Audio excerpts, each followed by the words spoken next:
Hello, everybody. Welcome to Testy Tuesday. Yes, it's the first Tuesday in the month of May.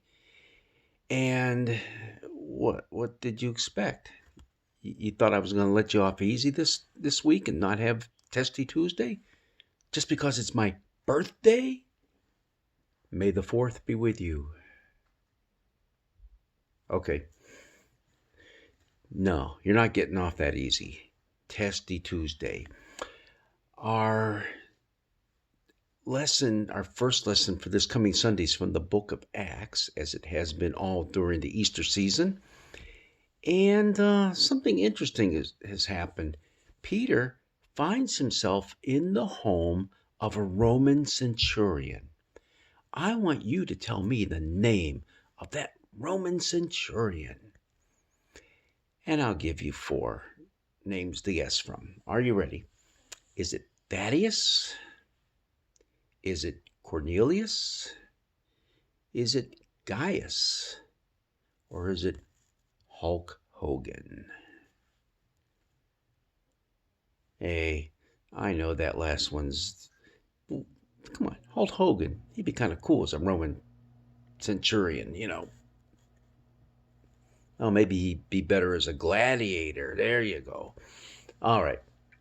So which of those first 3 is the name of this Roman centurion that Peter finds himself in his home? Is it Thaddeus?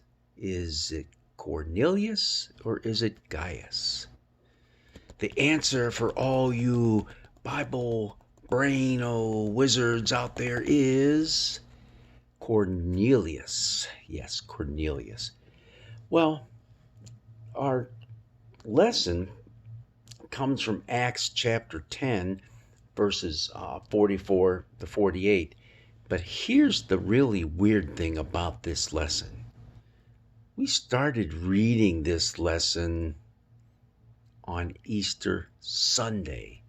Yep, on Easter Sunday we started. Well, actually, we didn't really start it, but we had the first part of it.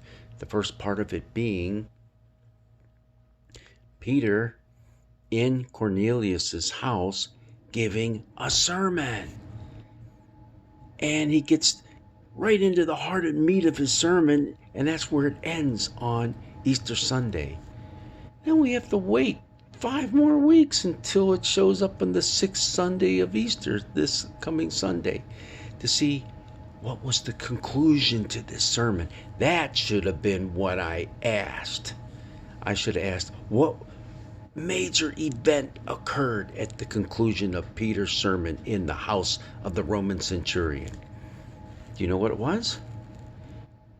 It was the outpouring on the Holy Spirit on all those who were gathered in the house. All those Gentiles gathered in the house.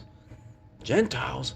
You mean these weren't Jewish people that Peter was preaching to? Nope. They were Gentiles. Come on.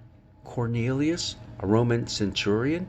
This is in Caesarea, the capital of the Roman Empire in Judea. Hotbed of paganism. Wow. What was Peter doing there? Well, if you read a little bit before that in Acts, you see that Peter had a dream, and you might recall that dream. You know what? I'm not going to tell you what that dream is. Look it up, because I'm going to use that as a Testy Tuesday sometime. Oh, well. Basically, it was a dream that told him, you need to go a little bit more expansive in who you're seeing, Peter, more than just your Jewish pals. You also know that this gospel, this Easter message, this resurrection message, this Jesus message is all about everybody, Gentiles included. And that's what happens here in this lesson that we have from Acts. He had brought along some of his buddies from Jerusalem, and they're up there. These are Jewish Jesus followers. And they're going, what is going on here? Because right when Peter got to the real meat of his sermon and said everyone needs to be baptized for the forgiveness of sins, all of a sudden all these Gentiles begin to speak in tongues, just like Pentecost, the first Pentecost at the beginning of the book of Acts, the Jewish Pentecost. This is often referred to as the Gentile Pentecost. And Peter looked around and said, what do I do now? Well, he says, maybe God's finally getting through my thick head here, that it's for everybody. The Spirit is for everyone. This message of Jesus is alive is for everyone. So he says, what should I do to prevent these people from being baptized? Nothing. And he baptizes the whole group of people that are in Cornelius's house.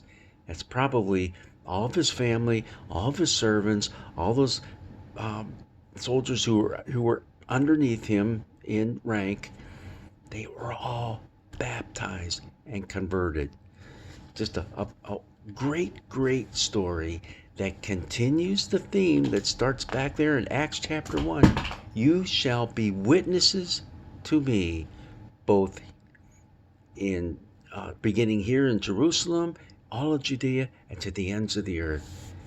And maybe they didn't quite hear that correctly, because that kind of means, when you say ends of the earth, that means the ends of the earth, kind of like everybody.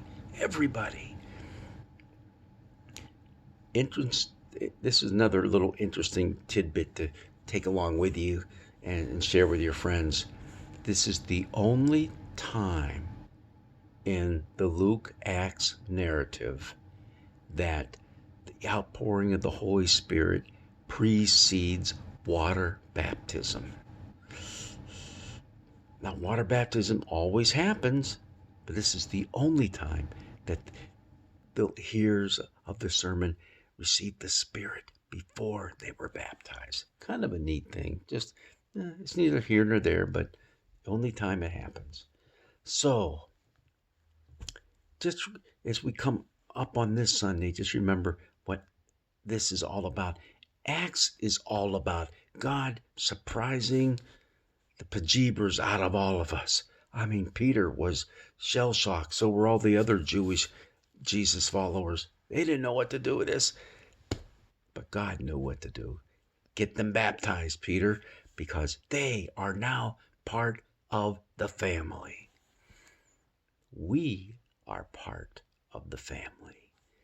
God's blessings be with you, and have a great May 4th.